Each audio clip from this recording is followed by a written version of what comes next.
Saludos mi gente, aquí estamos en otra entrega de Vicente Podcast y hoy lo vamos a hacer con un gran hermano, un amigo que me ha apoyado en muchos de mis emprendimientos y hoy para mí compartir con él es algo muy chévere, muy importante y que quiero compartirlo con todos ustedes. Hoy vamos a compartir con Julio Pellichone, ¿es así, verdad, Pellichone. Julio? Pellichone. Pero pues Gepiano para la gente que... El CEO de Gepiano Studios. Oye, qué chulo suena eso, Julio. Bueno, hermano, yo me siento... Hoy le estaba comentando a alguien lo bien que me sentía. Porque no solamente tú y yo tenemos una amistad de hace más de 20 años. 2004... Perdón, no, 2006, por ahí, 18. Me le puse 2 años más. Y como que te vi chiquitico, pero como que ese cariño siempre existió. Y a lo largo de los tiempos siempre nos encontrábamos, siempre nos deseábamos buenas cosas. Ahora pude entrevistarte en tu campaña.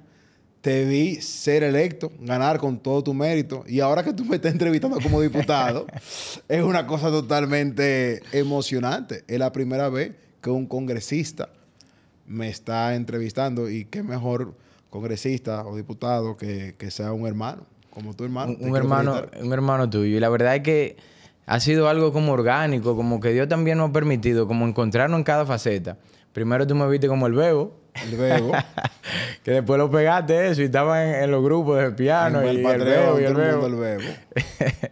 Y encontrarnos en cada faceta. Yo recuerdo que una vez nos encontramos en Zambra. En Zambra. Le diste su payola allá, le diste su payola. Nos encontramos en Zambra. Yo estaba como en el proceso de entrar a la universidad y como que en ese proceso de vivir mi experiencia de joven. Y me dijiste, oye, te veo que va dando los primeros pasos en la política. Sigue así, te veo muy bien. Y como que te mantuviste siempre de cerca. Y eso de verdad que también te lo agradezco. Sí, porque yo siempre noté en ti que siempre noté en ti como que un joven que siempre quería más y siempre me llama la atención tu educación, viejo. Gracias, manito. O sea, tú eres un tipo demasiado educado y tú eres así de fábrica. Tú eres una chercha, pero al mismo tiempo tú eres muy educado, muy pendiente. Fíjate ahora que aún después de tu ganado, tú estás buscando una forma de cómo entrarle más a la gente. O sea, que tú hayas sacado este podcast, que te felicito. Gracias, viejo. Me gusta que cuando los podcasts se llaman así con un nombre, Vicente Podcast. Ya, eso es lo que hay. Básico. Te felicito porque es una forma de en conversaciones dar a conocerte. Y no hay una forma más orgánica o más genuina de conocer a alguien dentro de las conversaciones. Por eso me gustó también mucho la movida que aparte de ti hizo Yayo. Otros políticos como José Horacio, Yuri, que también sacaron su podcast. Eso está muy bien, porque eso le da una perspectiva a la persona de conocer a la gente, que no solamente sea en campaña. O sea, eso está demasiado bien. Y que tú hayas sacado el tiempo para eso, aún mejor. Gracias, hermano. Y también Gepiano han sido varias de mis inspiraciones. De verdad que como que cuando vi tu forma de transmitir mensajes, como que de una forma chévere, pero que a la vez también lleva contenido. Y desde aquí eso es lo que queremos hacer. Que esas nuevas generaciones que quieren emprender, que quieren dar un paso, que quieren perseguir sus metas, pero que se sienten desanimados, que sienten que no tienen un norte claro o que han intentado dar un primer paso, pero no lo han logrado. Que ejemplos de éxito como el tuyo y en el caso del podcasting, que ha tenido un gran desempeño, el cual te felicito, y yo también como una nueva generación, igual que tú, me siento muy orgulloso de esos pasos que tú has podido venir dando y abriéndole paso también a los que quieren también a través del podcasting lograr sus objetivos y también porque mucha gente entiende que el podcast no genera muchos beneficios, pero resulta que sí, que una gente puede vivir del podcast. Y hablando de eso, ¿de qué tú vives, Julio? Y después el tipo me enamoró y después me... ¡Pam! No, mira, yo te puedo decir que hace un año yo no vivía del todo de esto, pero yo te puedo decir que yo estoy establecido y vivo de mis producciones. Literalmente. O sea, yo he manejado bien mis finanzas, mis ahorros. Supe invertir en unas cuantas cosas.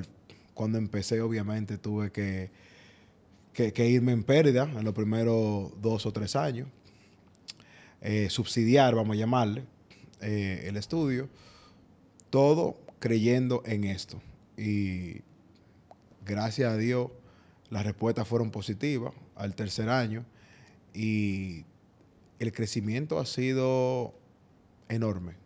O sea, cuando te digo enorme, no solamente en la perspectiva de la gente cuando escucha este tipo de contenido, sino también en las marcas que ya han apostado por estos medios. Que están invirtiendo, o sea, también le están dando un espacio a los podcasts y no solamente lo tradicional. ¿Tú me entiendes?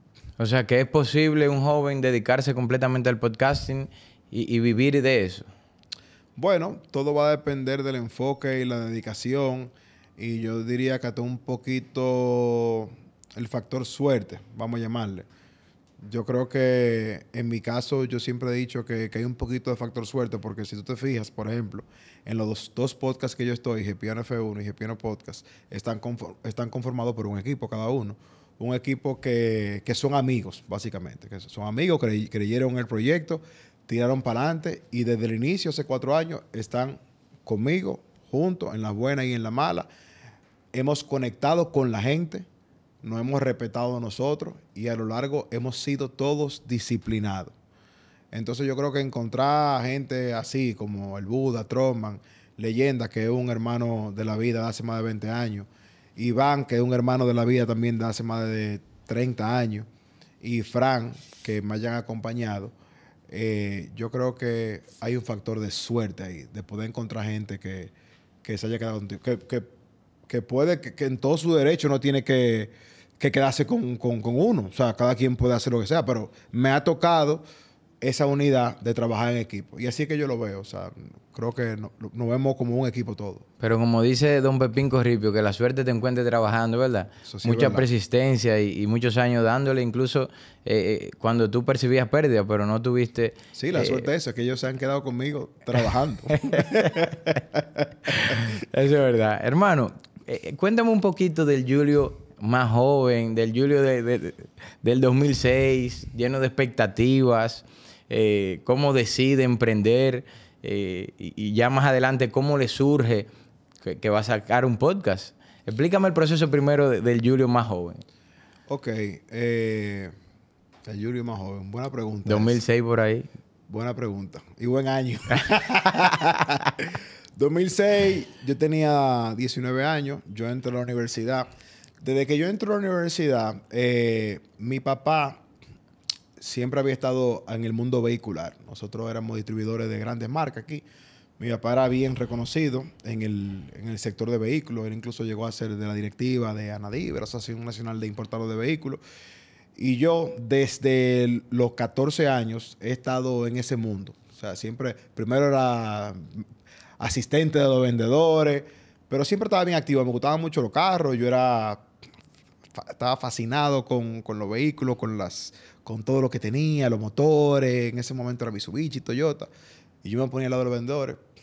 Y yo crecí en ese mundo. Luego mi papá, como alrededor del 2004, 2005, entonces asume una posición en un banco. Y entonces, cuando la cabeza no está en el negocio, no es lo mismo, se tuvo que cerrar ese negocio. Entonces me quedo yo con un dealer que sacamos aparte, de bien joven, o sea, desde los 19, 20 años, vamos a llamarle. Y ahí di mis primeros pasos en lo que fue el emprendimiento. Me tocó viajar a Miami, me tocó viajar a Texas para aprender cómo se compraban carros en subasta. Me tocó también trabajar en ese momento que era algo novedoso en los vehículos, que eran los vehículos que entraban aquí con el TLC, que la gente pensaba que solamente eran los americanos. Y yo, siendo curioso, descubrí que había muchísimos carros europeos y japoneses que entraban con el TLC aquí. Y me puse a importar esos vehículos y de por sí siempre decían, me empezaron a conocer como Julio, el de los Z4. Porque había unos BMW 2 puertas Z4 que yo lo traía, estaba nuevecito y lo vendía como en $24,000. La gente no entendía cómo era que yo lo vendía tan barato. El truco. Y yo me ganaba como $4,000 y $5,000 por esos carros, hasta que todo el mundo empezó a descubrir ese truquito. Y obviamente se me acabó la checha. Te copiaron el negocio. Sí, entonces, nada, al final de la jornada, ese dealer, por desentendimiento con mi papá, tuvo que cerrar las puertas. Pero mi papá, como quiera, fue muy generoso conmigo y me dejó el local. me dejó el local porque se lo pedí. O sea, yo le dije, mira, dame 6 meses más con este local para yo desarrollar un movimiento que tengo. Y ese movimiento era un movimiento político que apoyaba al partido que ya no está.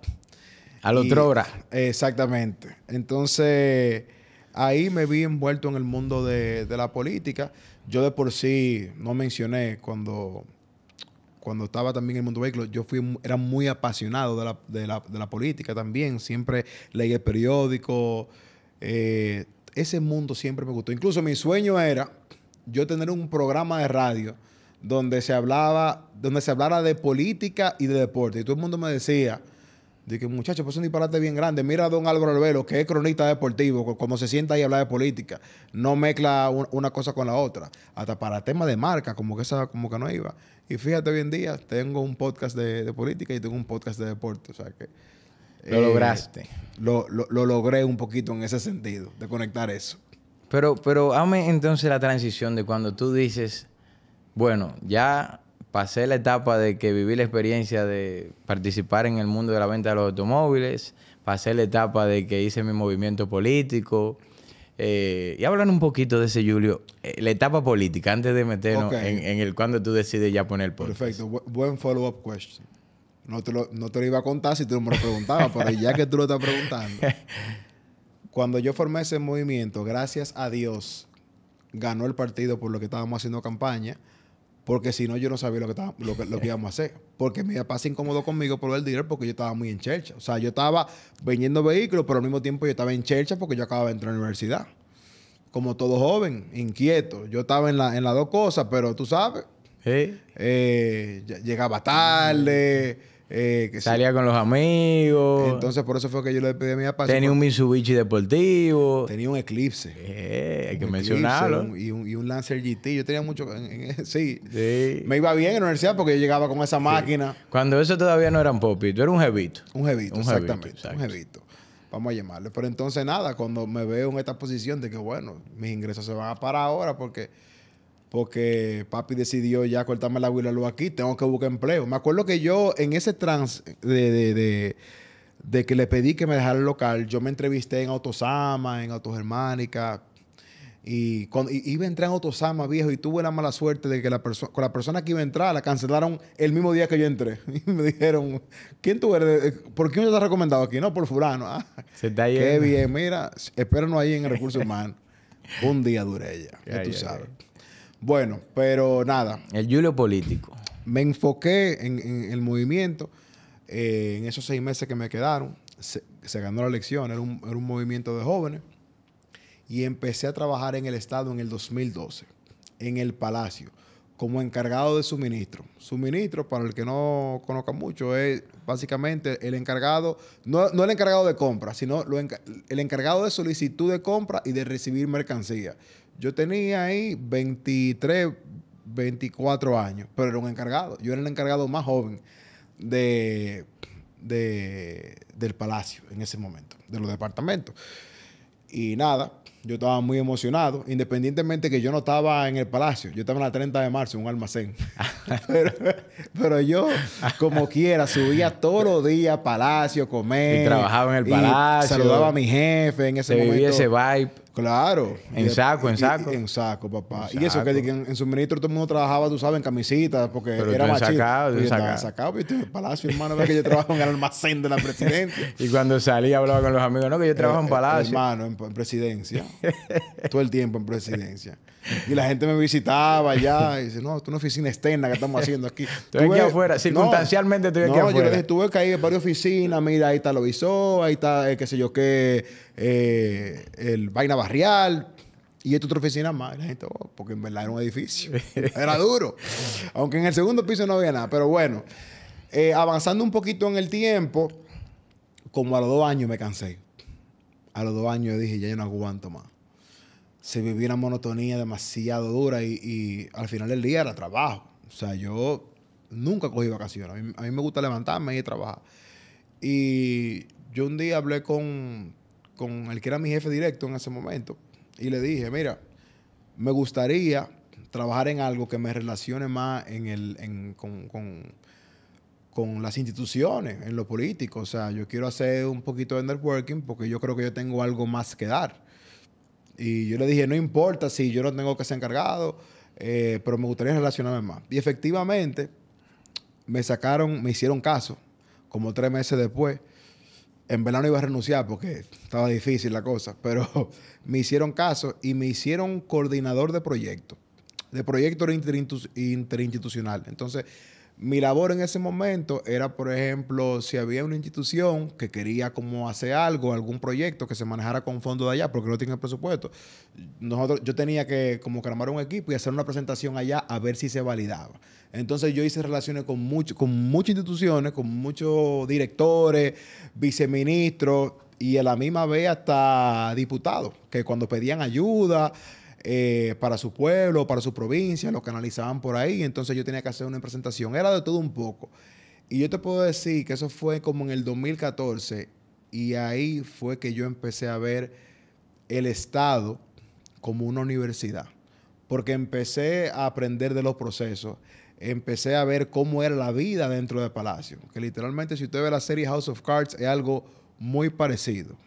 En el sentido de que hay competencia, de cómo se miran las cosas, de las percepciones, los chismes también. Yo me mantenía mucho fuera de chismes, que eso un poco de la gente quizás no vaya a creer eso, pero a mí en el trabajo no me gustaban mucho los chismes, pero a mí sí me gustaba, por ejemplo, el hecho de relacionarme con gente. Entonces pude ver también una campaña desde adentro, cómo se manejaban ese tipo de cosas. Y de verdad que, mira, no me arrepiento. Para mí eso fue una universidad y una maestría. Y de ahí renace de nuevo mi amor por la comunicación. ¿Por qué? Porque como te dije, yo siempre había querido tener un programa de radio. Y mi vida en Palacio, o en el Estado, como quieran llamarle, yo dije, yo tengo que contar demasiadas cosas. O sea, esta experiencia que yo estoy viviendo no es para quedarse con ella. Y entonces, en un momento, cuando ya estábamos en campaña, para el 2019, 2020, que ya yo estaba un poquito más, yo estaba un poquito ya como que más desahogado, porque como estábamos en campaña, separaban mucho los proyectos. Y en el Palacio yo hice mi primer episodio de Piano Podcast. Yo compré una consola de grabación, compré 2 micrófonos y Carlos Grullón, con un amigo mío, me visitó allá. Y yo dije, en mi hora de almuerzo, dije, ven, vamos a empezar a grabar aquí un poco de la campaña. Yo no le pedí permiso a nadie, yo simplemente puse un micrófono ahí y empezamos a grabar. Y empezamos a grabar el por qué usted tenía que votar por Gonzalo. Ya tú puedes saber, o sea, yo tuve que borrar ese episodio. Yo me arrepiento hoy en día de borrar ese episodio. Porque yo siempre digo que uno cuando empieza algo, uno siempre tiene que mostrar cómo uno empezó y cómo uno ha terminado. El problema era que como yo grabé ese episodio primero, tú te imaginarás que cuando perdió Gonzalo, cada vez que oía un episodio mío nuevo, la gente iba ahí al Spotify primero. Lo mandaba al primer episodio de por qué usted tiene que votar por Gonzalo. Y empezaban a decir, pero ¿y este maldito loco? Entonces, como tú entenderás, en ese momento, el PLD estaba por el piso. Y bueno. Y todo lo que acarrea. Era mucho el rechazo. Vamos a hablar, esto es un podcast, hay que hablar de manera sincera.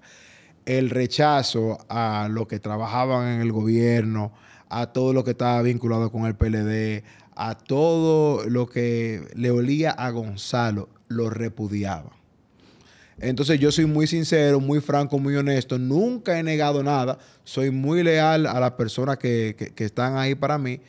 Pero al mismo tiempo, ese primer episodio estaba jodón. Porque era político full. O sea, ese episodio era una propaganda de campaña. Y yo lo hablo abiertamente aquí, lo digo. Porque algo que quizás me arrepiento, pero al mismo tiempo me estaba cohibiendo de crecer en ese momento para relacionarme con el público. O sea, era como un trago difícil era un trago muy amargo para el oyente. Como que le daba una oportunidad a un podcast y luego oía esto. ¿Y tú lo llegaste a subir a la plataforma? Claro. Entonces imagínate un joven tratando de tirar su primer episodio de un proyecto que acaba de emprender y entonces que el feedback sea tan negativo. Yo me imagino lo traumático que tuvo que ser para ti en ese momento. Sí. O tú se lo achacabas, bueno, eso es parte de la ola política que se está viviendo. No, porque, mira, primero se oía muy mal. porque era un micrófono que yo compré en Amazon por $20. Y estábamos compartiendo un micrófono Carlos Grullón y yo. Entonces, aparte de que se escuchaba mal, era eso. Yo no sé si tú te acuerdas, viejo, pero... Fue un momento difícil. Fue un momento cuando todo el mundo estaba en protesta. Sí, Plaza de la Bandera, Mancha Sí, porque Verde. como 15 días después de eso fue que se suspendieron la elección. Ay. Entonces, viejo... Se volcó todo eso en ese video. Viejo, fue catastrófico, viejo. Entonces, cuando tú tienes esa primera mala experiencia, tú desarrollando tú lleno de emociones y pensando que eso iba a coger algún arrastre. Cuando tú tienes esa negativa de tu primer video que tú subes, ¿qué es lo primero que tú piensas? ¿No voy a bromar más con esto? ¿O cuál es tu primer pensamiento? Yo lo dejé. Mira, qué buena pregunta que tú me haces, porque eso casi nadie me lo ha preguntado. Yo dije, no voy a hacer más esto. Yo dije, bueno, arranqué y puse un huevo. Yo puse un huevo. Y de eso así, vuelvo a mi posición anterior. Yo vuelvo a mi posición anterior. Las elecciones, cuando eso no habíamos perdido las elecciones. O sea, no te vayas a pensar que nosotros habíamos perdido las elecciones. O sea, Todavía había expectativa de que se podía se había mejorar la suspendido cosa. las elecciones y el repudio era tan grande, vuelvo y repito, al gobierno, que la gente lo que andaba era diciéndome, mira grabando este disparate en medio de todo eso. Entonces, no tuvo buena acogida. Pero un día llega la pandemia. Está todo el mundo trancado y yo estoy con el microfonito y la cosa y digo yo, bueno, pero este es el momento para retomar esto. Si no lo hago ahora, no lo hago nunca. Y le agradezco mucho a Orlandito Jorge, que yo fue la primera persona que yo le escribí como para ya hacer un segundo episodio y me dijo que sí y lo hicimos ahí en Central. Un momento muy bonito porque estaba el papá de él, que en paz descanse. Y ahí hicimos el segundo episodio de Gepiano Podcast y te puedo decir que ese sí tuvo un feedback muy positivo porque básicamente era yo mismo hablando de la propuesta de un candidato. Y a la gente le gustó mucho ese formato. En ese momento Orlandito era candidato y por ahí se marcó el paso entonces para que Gepiano se haga cada semana. Incluso ese episodio gustó tanto que yo había solicitado un estudio en ese momento donde yo grababa, que me dejaran grabar allá y yo me decían, nosotros no queremos nada con política. Y ese episodio quedó tan bien que ellos me llamaron y me dijeron, mira, dale para acá y venga a grabar. Si usted va a grabar, si ese tipo de contenido que tú vas a grabar, así, jocoso, orgánico, dale para acá. Y ahí fue como que Piano Podcast tomó su norte con esa entrevista y todo el episodio, obviamente uno mejora sus cualidades de hablar, hasta de cómo hablar el micrófono, pero si tú te fijas, todo el episodio de Piano básicamente son muy orgánicos, o sea, es como que sentarnos un grupo de gente a hablar de política, como lo hacemos en tu casa, como lo hacemos en casa de fulano. Es así. Cuando ya pasan las elecciones, que entonces gana otro partido, como que te cambia el esquema de vida de tú ir a trabajar a Palacio, ya esa rutina que uno siempre se acostumbra. Ya tú decides ahí entonces dedicarte por completo solamente a Gepiano, o entonces tú sigues haciendo otras actividades. Cuéntanos un poco de eso. Yo seguía haciendo otras actividades. Como te dije, yo era muy reconocido en el mundo vehicular. Yo incluso cuando estaba dentro del estado, importaba, compraba vehículos, seguía vendiendo. Y en ese momento, bueno, yo amplié un poco otra vez esa actividad y en unas cuantas cosas privadas. Tenía mis ahorros también. Pero sí le empecé a dar continuidad al podcast. Nunca dejé de hacerlo. Incluso vi eso como una oportunidad, después de que perdimos las elecciones, para empezar a entrevistar las nuevas caras del gobierno. Que todos fueron muy amables y me dijeron que sí.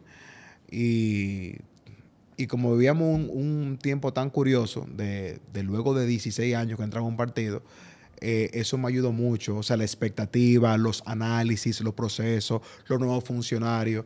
Gepiano siguió semana tras semana. Es bueno indicar, ya que estamos hablando del emprendimiento y el podcasting, de que yo no pensaba de que el podcast se le iba a sacar dinero en ese momento. Yo lo estaba haciendo puramente por pasión. Es más, yo pagaba por grabar. Yo pagaba $300 mensuales por grabar audio, ni siquiera video.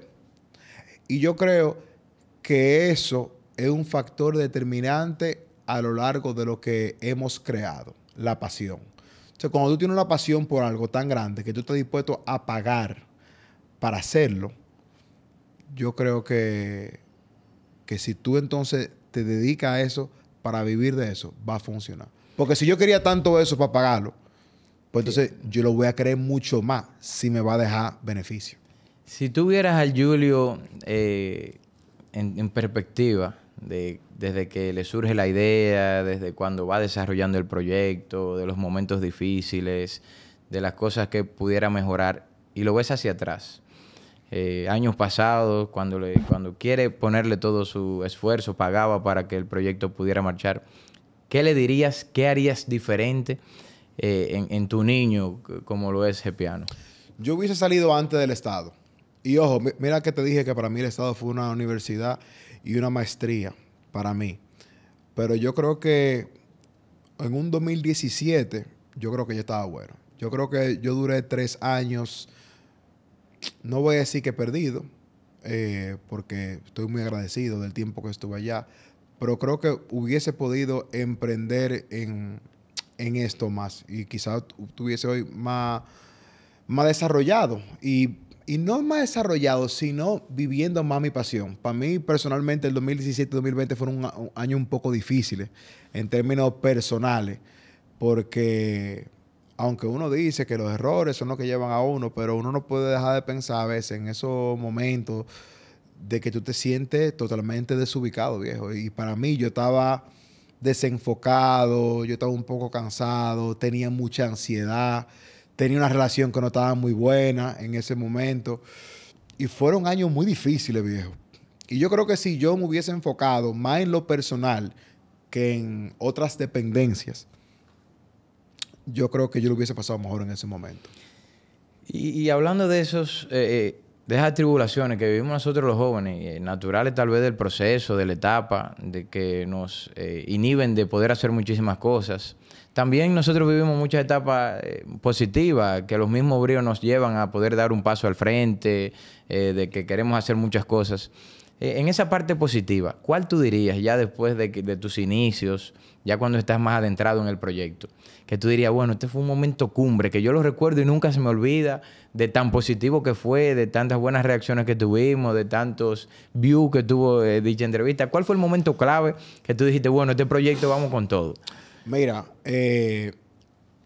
como es un momento, hay muchos. Pero yo creo que hubo un momento clave en lo que es la industria del podcasting que nos favoreció a todos.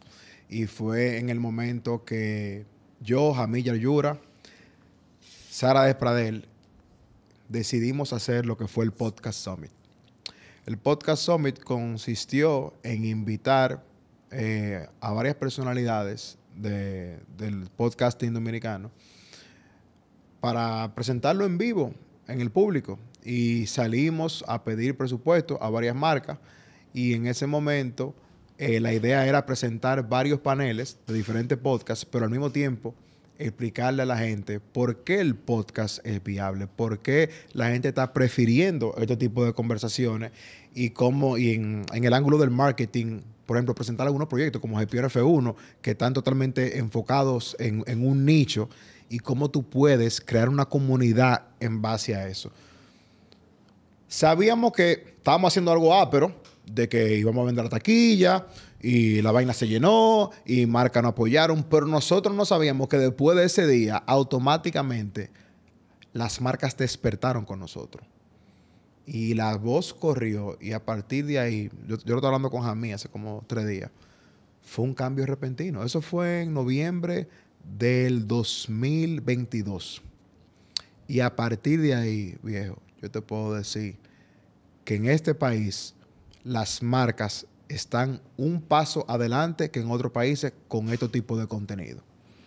En ese sentido de las marcas y ya cuando ustedes decidieron hacer el Podcast Summit, que fue algo totalmente disruptivo y que para la fecha tal vez muchas personas pensaban que iba a ser algo que no iba a dar resultados, porque todo lo que sale de lo común la gente primero lo prejuicia. Claro. Y con relación a los prejuicios, de los cuales nosotros los jóvenes somos en muchos casos víctimas, de que tal vez no podemos, de que somos inexpertos, de que nos falta tiempo, madurez, etcétera. Tú no viviste que personas cercanas te decían, oye, de que se va a poner a hablar por un micrófono, un hombre que está en palacio, pero ya este hombre está loco. Uf, muchísima gente. ¿Cómo tú manejaste eso para que no te desanimara, no te desubicara de tus objetivos, de tus sueños, para esos jóvenes que nos están viendo a través de la cámara? Todavía, eso es normal. Todavía hay amigos que no se acostumbran. Por ejemplo, mire, yo después de aquí, yo tengo una cena con mis amigos del colegio. Hay como 30 que son mis hermanos. ¿Tienen cana algunos ya, Julio? Sí, tienen cana algunos. No se ven como yo. Son como 30, son mis hermanos toditos, los quiero muchísimo, pero quizá hay 2 que me apoyan. Quizá hay 2 que escuchan mi contenido, porque la mayoría me ve como el Julio, el amigo, y que todavía me ven. Hay algunos que dicen, ya lo te diste bueno en eso, y qué sé yo qué. Hay algunos que también me dicen, yo te pongo en el podcast porque me recuerdo el colegio. O sea, tú sigues siendo el mismo. Y eso me da como satisfacción. O sea, el hecho, a mí me da mucha satisfacción cuando me dicen a mí que yo soy la misma persona, obviamente con otras cualidades, pero que ellos comparten. O sea, que no tengo como que ponerme una careta para eso. Pero, volviendo a tu pregunta, si tú dejas que los panas tuyos te dejen dictar lo que ellos piensan, probablemente va a ser muy negativo. Aunque ellos son los primeros que te van a apoyar. Ellos son los primeros que te van a apoyar. Sácate un podcast. Todos los panas tuyos los van a oír para apoyarte. Al tercer episodio, ya ellos te van a decir, ya te apoyé, te puedes cuidar. Después tú tienes que conquistar a otra gente con consistencia, con disciplina, que lo atraigas a tu proyecto. Es muy posible que los amigos tuyos ya pusieron su cuota para apoyarte y puede que se retiren, y yo no lo veo mal eso. Lo más raro es como cuando tú dices que tú haces algo disruptivo. Eso le va a parecer extraño hasta los familiares tuyos, hasta los propios amigos. Y eso es normal. Yo nunca lo tomé mal eso, pero sí me llevaba de consejo. O sea, obviamente hay amigos que todavía hoy, por ejemplo, yo antes de tomar una decisión, yo consulto, por ejemplo, mucho con Caché. La gente puede creer, no, que Julio, que lanza llama por esa boca. No, mira, o sea, al final del día, nosotros ya tenemos una empresa, estamos trabajando con 18, 20 marcas. Se requiere una madurez y ser estratégico, aunque vivimos en un mundo que sí, que es orgánico, pero tú tienes que saber tomar decisiones. Y yo muchísimas veces puedo consultar con mi pareja, con Gabriela, con mi papá también, hablo muchísimo. Y sobre todo, ahí sí es importante tú mantener a esa persona cerca. Puede ser que un amigo, un familiar no te consuma siempre, pero siempre es bueno tener esa gente cerca tuya, porque para cuando están en esos momentos difíciles, porque en ese momento tú no le puedes pedir ayuda al público. ¿Tú me entiendes? Exactamente. Pero sí, yo creo que es totalmente normal cuando uno va a emprender en algo o va a hacer algo totalmente disruptivo, como lo que es hablar por un micrófono, de que tus amigos no estén muy a favor de eso. O sea, que hay que aprender a escuchar esas historias que tal vez no sean tan favorables a los objetivos que tú tienes, pero hay que persistir en lo que uno cree. Viejo, yo lo sentí. Yo lo sentí, y la mejor manera de uno darse cuenta de si lo puede hacer es intentándolo. Mira cómo yo iba a dejar de hacerlo después de la vaina de Gonzalo. Si no hubiese llegado la pandemia, viejo, yo no hago más podcast. Esa es la realidad. Otra historia más de pandemia, sí, es verdad. Pero eso se iba a quedar en Gonzalo y se iba a quedar en la historia. ¿Tú te acuerdas del podcast que tú hiciste de Gonzalo? Maldito loco. Y eso se iba a quedar como un cuento para hacerlo en las reuniones del colegio como hoy. Tanto que te lo dijimos. Y fíjate, entonces, eso te quiere decir es que no es la primera que tú has dado por vencido. Fíjate que yo puse ese primer podcast que tuvo un backfire, no por la persona, sino por el momento. Y yo decidí hacerlo de nuevo, y hoy en día tenemos ya más de 290 episodios. Y según Spotify nos está yendo bien. Estamos número 1 en política. Entonces, hay que tirar para... Yo sé que suena muy cliché esto, y yo no quiero sonar cliché, pero la realidad es que si tú no lo trabajas, si tú no lo intentas, si tú no intentas mejorar el llamado, o sea, a lo que tú estás llamado a hacer, lo que tú sientes, tú no vas a saber nada. Eso es así. Y hablando de lo orgánico que son estas nuevas generaciones y que somos nosotros, y que cada vez los tiempos demandan de ser más orgánico, ¿cómo cuidar la barrera de ser orgánico, pero también cuidando la forma de tú no parecer una persona que va en contra de lo que mandan las normas, está bien, yo quiero ser orgánico, pero yo no puedo agarrar este micrófono y decir que Julio es barriga Sí. verde, que es lo otro, que es esto, sino dentro del marco de lo decente, dentro del marco de lo posible, poder crecer siendo orgánico, siendo un joven que quiere aportar. Sí, yo creo que eso tiene que ser tiene mucho que ver también con la educación. Con la educación que uno tiene, uno sabe hasta dónde puede llegar. Y es verdad que hay muchísimos episodios donde dicen, Julio, se te fue la mano, pero no raya quizá en lo ridículo o en que ofendí a alguien. Porque en el momento que yo haga eso, entonces yo estoy sujeto a demanda. Entonces, primero, uno lo hace por la educación. Yo puedo expresar mi punto de vista. Yo grabé el otro día lo mejor, los peores funcionarios, y yo expuse por qué yo creo que fulano lo están haciendo mal y los otros lo están haciendo bien. Yo me desahogo a cada rato como un ciudadano común y corriente. Así como tú te desahogas en tu casa, yo me puedo desahogar en el podcast, siendo la voz de muchos que quizás no pueden llegarle a distintos hogares. Entonces, eso uno lo hace sobre la realidad que uno vive, pero con el marco del respeto. Y hay veces que es verdad que uno se exalta. Y he cometido mis errores. Y he sabido pedir disculpas en el mío podcast. Yo he sabido pedir disculpas y pedir excusas sabiendo que me pasé, pero nunca ha llegado a tal extremo de que me pongan una demanda. Yo sé que vivimos en un mundo ahora mismo de que si tú dices algo que no es y tú acusas a alguien o ofendes a alguien, tú estás sujeto a demanda. Y yo estoy totalmente de acuerdo con eso. O sea, yo creo que no hay que rayar en el irrespeto. Se puede comunicar transparente, orgánico, decir lo que tú sientes y poder llevar a esa audiencia a que se relacionen contigo y que se identifiquen con tu pensar sin faltar respeto. Y eso Totalmente. es importante que tú como una persona, como pilar dentro del podcasting, dejes ese mensaje bien claro, porque tal vez muchos jóvenes que ven algunos ejemplos que no son tan positivos, que simplemente porque me quiero hacer viral, voy a hacer cualquier cosa que no sea lo adecuado, voy a emitir cualquier improperio. Eso es algo que yo entiendo que debemos de cuidar. Y yo tengo un consejo también, Bebo. Estoy luchando contra eso, por no decirle Vicente. Tú lo vas a lograr, lo vas a lograr. Pero a veces menos es más, en mi caso. ¿Y por qué te digo menos es más? Yo no tengo los videos más virales. En política, por ejemplo. En deporte, yo hablo de todo por ahí. En deporte, yo hablo todo lo que me cruce por la cabeza. En el aspecto deportivo, yo lo digo.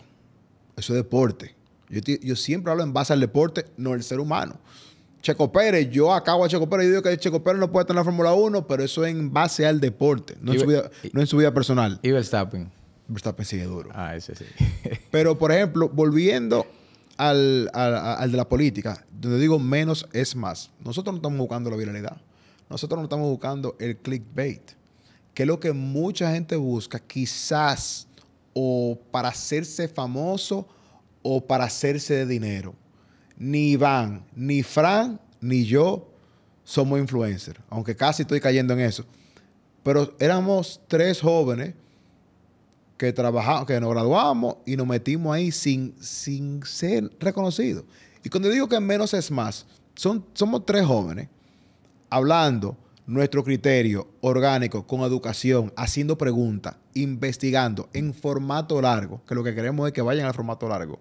Y fíjate cómo esa conversación con altura ha llevado de que las marcas crean y apoyen a uno, no necesariamente la viralidad.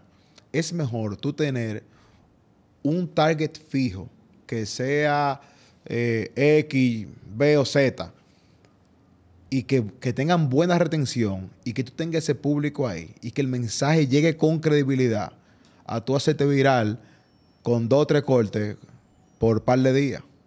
La marca ya no ven eso. La data va muy avanzada. Ya la marca, las compañías modernas saben lo que quieren y saben lo que está atrás.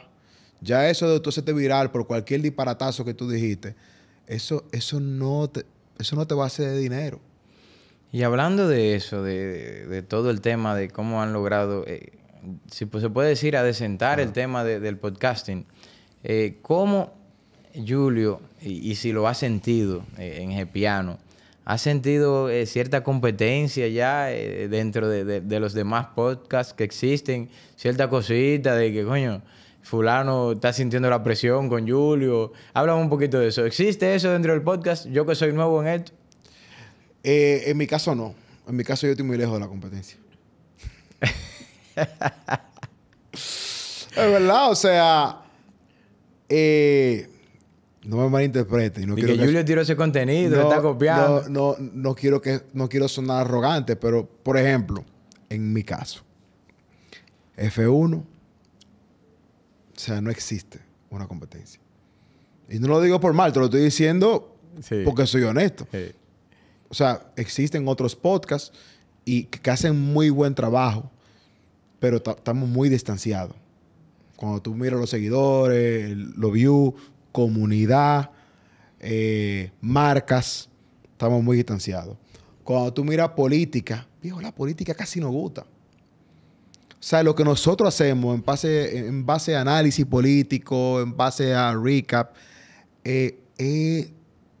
loco, es difícil tú hacerlo por 5 años. Entonces, en podcasting, ahí básicamente estamos solos también. Ahora, tú te vas a YouTube, tú tienes, por ejemplo, otros programas que sí, tradicionales y que se transmiten en emisoras, pero también por YouTube, sí, están rankeados. Pero en términos de podcasting, o sea, RSS, nosotros estamos bien solos ahí. Hay algunos que han iniciado, han descontinuado, y eso es otro tema también. Entonces, el piano, ¿cómo que está de la competencia? Que no escuché Está bien. muy lejos. O sea, no hay competencia ahora mismo. Y te digo algo, eso está mal. Eso está mal porque no hay una cosa, veo, que me mueva más que la competencia.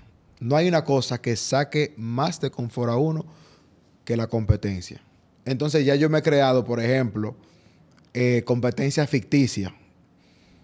Por ejemplo, con el Fórmula 1, que hay uno quizás chiquito, yo a veces me lo pongo grandísimo para yo motivarme. Ahora, lo que más suele vender en el podcasting son estos tipos de podcasts conversacionales. Que esto es algo que yo siempre he querido hacer. O sea, y no lo descarto en un futuro. Yo quisiera tener espacio así donde yo pueda hacer one-on-one. Tú tienes, por ejemplo, bueno, está tú ahora, está Jamil Yura, está Carlos Sánchez. Hay muchos podcasts conversacionales. Y ahí está Yayo. Entonces, ahí sí tú vas a encontrar competencia porque son one-on-one.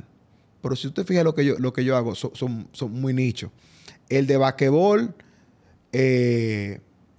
en el caso de que una producción mía, Basket.show, que está Luis León y Jorge Mota, también está solo. La competencia era un podcast que murió, que era uno que estaba Luis León, y él sale de ese podcast y entonces cogimos a Jorge Mota, que venía de los medios tradicionales, los fusionamos y está rompiendo ese otro podcast que no ha bajado. Y cuando te digo, te estoy hablando con estadística. Gepiano Podcast tiene 4 años consecutivos siendo número 1 en política y Gepiano F1 es el podcast número 1 de deporte en Latinoamérica. Perdón, número 1 de F1 en Latinoamérica. Entonces el de Basket.show está solo. El de béisbol sí tiene competencia. Y obviamente ahí tengo que hacer el saludo a los papás de la pelota, que son la gente abriendo sports y abriendo el podcast. Eso están años luz en ese aspecto. Pero con Gepiano F1 y Gepiano Podcast específicamente... no hay competencia. Y me falta otra producción que se llama Vivir con Fe, que es de testimonio y cristiano. Vivir con Fe compite básicamente con la dosis diaria. Y qué bueno que tú me haces esta pregunta. Me voy a abundar un poco más y me voy a atrever. Porque si nos fijamos, es verdad que hay muchos podcasts, que salen muchos podcasts. Pero viejo, no se mantienen. Caen, lo dejan de hacer. Y eso está mal. Cuando yo te digo que me siento mal de que no haya competencia, esa vaina me quilla un poco. Porque uno quisiera tener eso que lo mueva a uno, o porque son competencias sanas, claro, o tener colaboraciones para seguir creciendo. Claro. La mayoría de podcasts políticos que salen, viejos, duran 6 meses. Ese es el promedio. Mira, el de basquetbol se cayó. Entonces, en el podcasting, sí, es verdad que hay mucho, pero hay muchos podcasts nuevos, pero van a durar. ¿Y tú sabes por qué no duran, viejo? Porque nos ven a nosotros, ven al Panda, ven a fulano de tal, ven a Peso Pesado, que están 3 llenos de marca, y entienden que en 2 o 3 meses lo van a lograr eso. Yo te acabo de decir que yo empecé en esta vaina pagando. Yo empecé pagando esto. O sea, mi pasión estaba aquí arriba. Yo no estaba concentrado en ese cuarto. Entonces, yo no digo que tú empieces igual que yo, pero tú tienes que crear algo, ser disciplinado, ser consistente y no pensar de que tú te vas a hacer de cuarto una vez. El podcast de béisbol, nosotros lo relanzamos ahora. Están Josafá, Arnaldo Pacheco y Aquel Sabá. Están haciendo tremendo trabajo. Pero ellos están claros y de que ellos tienen que hacer un trabajo para que el podcast se eleve y que esto no es algo que nosotros vamos a ver dinero. Yo saqué 2 producciones de este año de Gepiano por eso mismo. Porque los talentos entendían que el dinero iba a venir primero que el trabajo. No, tú te has equivocado. Aquí no se para de desarrollar producciones. Porque no solamente ella que tú has desarrollado, es que tú tienes que seguir innovando porque si no te vas a quedar atrás. Y eso es importantísimo, ese mensaje que tú acabas de dejar ahí, que el dinero no viene primero que el trabajo, ni siquiera en el diccionario. Ya lo sabes. La verdad es que yo quiero que ese mensaje quede muy claro y de la persistencia de que tú has tenido para poder lograr los resultados que hoy tienes. Pero aún más, yo creo que Gepiano no solamente es un podcasting, sino que tú has logrado construir una comunidad. A través del grupo de WhatsApp le mando un saludo a todos los muchachos que nos están viendo. Te quieren mucho ahí. Son buenos. Nuestro diputado. Son buenos los muchachos. Y la verdad es que yo me sorprendí. Porque yo me encontraba gente que yo tal vez no conocía físicamente y me dice, yo te apoyé. Y te apoyé porque te vi en Gepiano. Y la verdad es que también te di la oportunidad porque creí en un joven que quería hacer algo diferente. ¿Cómo tú lograste esa comunidad y mantener ese dinamismo? Porque no solamente hace un grupo WhatsApp, de eso hay 200,000. Pero que esa comunidad se mantenga fraguada, tratando temas de interés y con personas que tienen nivel académico. Fíjate en algo. Si tú agarras Gepiano Podcast, que es de política, y Gepiano F1, no tiene nada que ver. Uno de Fórmula 1, que es un deporte que quizás maneja el 3% en este país, o lo consume, vamos a llamarle, el 3-5% de este país, y tú tienes un podcast de política. O sea, son cosas totalmente diferentes. Ahora, nosotros tenemos 2 comunidades en cada uno. Una tiene como 400 y otra tiene 300. Son 700 en total. Tienen algo en común, que han sabido desarrollar comunidades. Yo no me lo atribuyo eso, de que yo soy un líder o que en mi grupo hay un líder. Al contrario, yo creo que hablando de manera orgánica y cuando la gente escucha un grupo de personas hablando como si estuvieran, como dije ahorita, en la sala de su casa y discutiendo desde el punto de vista de opinar, de decir lo que tú piensas y no como un experto, eso creó un sentido de pertenencia con los escuchas. Y al momento de entonces nosotros habilitar el Patreon, que es una plataforma que utiliza muchas personas para que puedan ayudar a seguir creciendo a cambio de que los ayude a seguir creciendo para mejorar sus instalaciones o darte más contenido adicional. Entonces, a raíz de eso, la persona empezó a apoyar. Entonces, esas personas que empezaron a apoyarnos, simplemente para que nosotros demos más contenido o porque decidieron apoyarnos, empezamos a crear un grupo de WhatsApp con ellos ahí. Un paréntesis ahí, hermano. ¿A partir de qué año comenzaste ya, de los 4 o 5 años que tienes en el aire, tú comenzaste a ver que la gente te comenzaba a ayudar en Patreon? Nosotros vimos el Patreon como en el 2022, a inicio del 2022.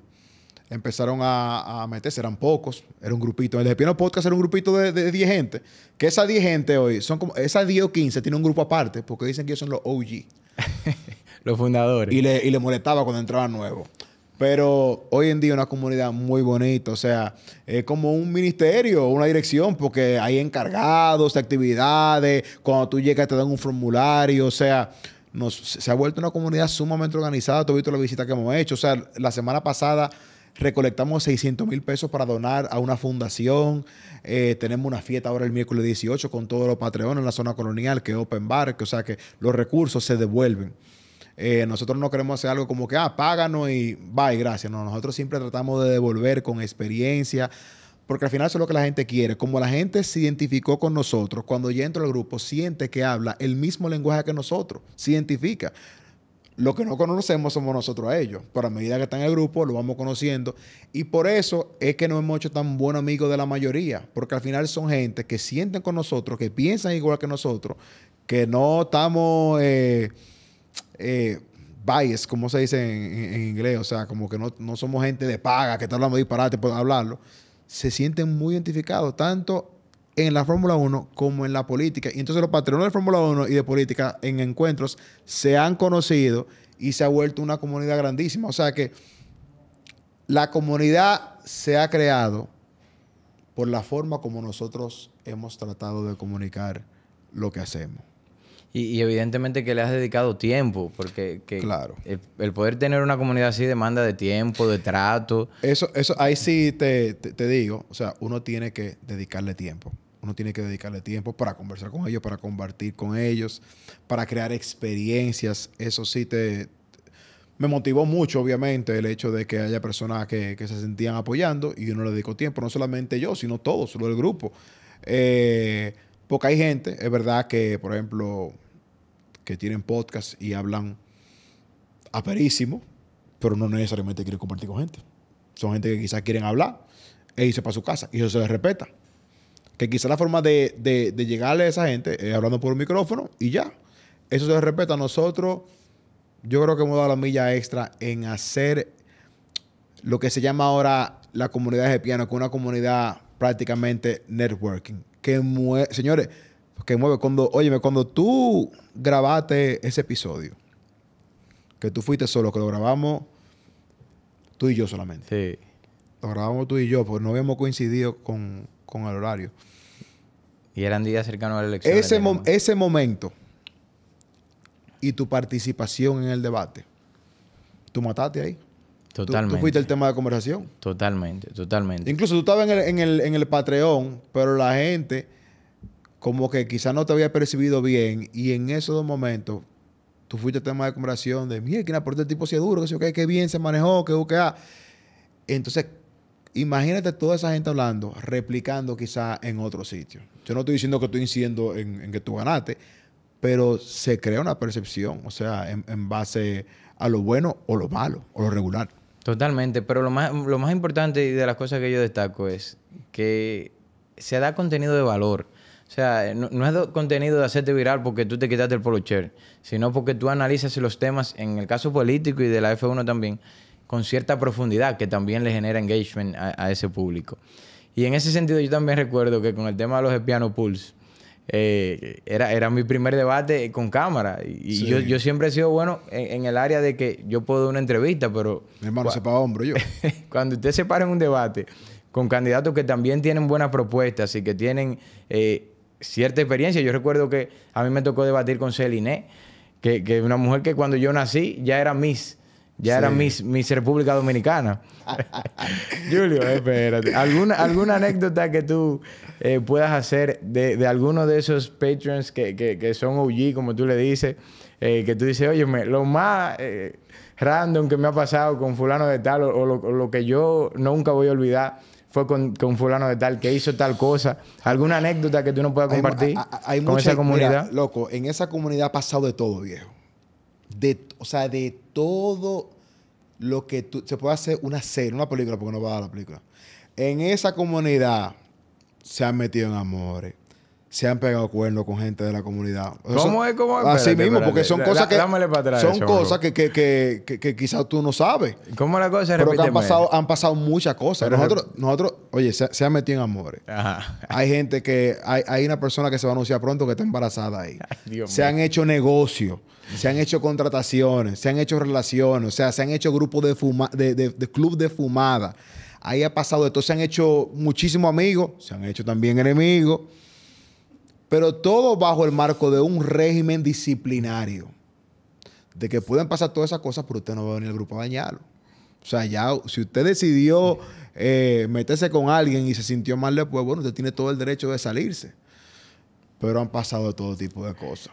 Es una comunidad bien dinámica. Es una comunidad. Incluso hay una sección en la comunidad que se llama Ivanidades, que tú no estás ahí, porque tú estás solamente en Gepiano Pulse y en el donde se habla de política, pero en Humanidades es que se habla de todos los chismes. Ajá. Y ahí, muchachos, ese es mi briefing, No, yo lo leo diario ahí. yo me imagino ese Pero una grupo. comunidad sana y sobre todo un factor determinante, cero lambonismo. Eso es importante. Ahí no hay una cosa de objetividad. que fulano de tal, que excelente, que sé yo qué. Ahí hablamos en base al día a día y que si fulano tuvo una buena gestión, se le reconoce y se habla, otro puede opinar lo mismo, pero todos sobre el marco de respeto. Yo creo que tú eres testigo de que tú nunca has presenciado ahí una falta de respeto a alguien. Nunca. Y por eso nosotros tenemos, esa comunidad tiene ya 2 años y pico y nos hemos llevado sumamente bien. Hay sus excepciones y nosotros tratamos de solucionarla ahí mismo, pero básicamente ha sido una muy buena experiencia. Bueno, la verdad es que para mí ha sido lo que yo esperaba, debo de ser sincero. Cuando producción me quería pasar la pregunta, yo le dije, no me pasen preguntas, que yo voy a hablar con un hermano. Yo fluyo bastante bien.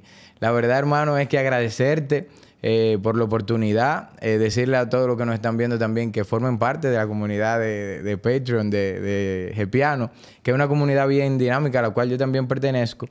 Y mi hermano, Giuliani, como yo te digo, un mensaje a esos jóvenes que nos están viendo a través de las cámaras y un mensaje a esos jóvenes que quieren emprender un nuevo negocio, que quieren tener un podcast como lo tiene Gepiano, que quieren perseguir sus sueños y que por alguna cosa u otra no han podido lograrlo. Bueno, primero voy con el consejo y después una palabra para ti. Mi consejo, creo que ahorita dije que suena un poco cliché, pero la realidad es que para la mayoría de jóvenes hoy en día, según encuestas, quieren ser creadores de contenido. Niños, adolescentes, búscalo esa vaina. La mayoría quieren ser creadores de contenido. El problema es que lo quieren ser hasta que lo hacen. Señores, no es fácil.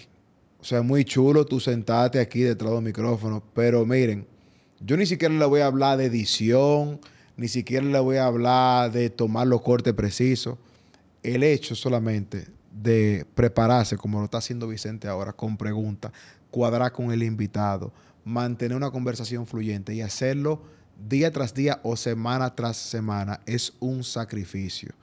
Que usted, si va a dar el primer paso, comprométase a que si es una temporada de 6 meses, cumpla la temporada de 6 meses. Si es algo que usted lo quiere hacer y de manera indefinida, trate de prolongarlo de manera indefinida hasta que usted vea un resultado que fue el que usted se propuso de inicio. No lo haga por saciarse el hecho de que usted quiere salir en cámara 2 o 3 veces. Si es eso, trate de que lo inviten a un podcast. Al final lo que quiero decir es, no es tan fácil como se ve. No estoy hablando de edición, no estoy hablando de iluminación, no estoy hablando de instalaciones de estudio. Estoy hablando de la preparación. Eso conlleva un trabajo. Es un trabajo que se hace. Entonces, mi consejo es que si vas a dar el primer paso, primero está seguro y comprométete. Y por otro lado, te quiero ver siempre toda la semana. O cada 2 semanas. Con Dios delante así va a tú ser. estás haciendo un excelente trabajo. O sea, Gracias, las preguntas, vi los primeros episodios con Luis y My Lady. Me gustaron bastante. Y creo que es una forma también para tú, ahora como congresista y como diputado, seguir dándole a la gente más Vicente, o sea, que te conozcan más. Mucha gente puede ya conformarse con el hecho de estar en la curula ahí, pero tú has decidido ya fuera de campaña seguir dándole esa sonrisa tuya a la gente. Y de verdad que te admiro, te respeto, gracias, te quiero mucho y yo sé que tú vas a llegar muy lejos. Con Dios delante y muchísimas gracias a ti, hermano, de Gracias a verdad, ti, mano, por la oportunidad. Y esto es un ejemplo claro de que cuando tú te propones los objetivos, independientemente de los sacrificios, independientemente de los retos que como jóvenes tenemos, se pueden lograr. Muchísimas gracias y será hasta la próxima entrega.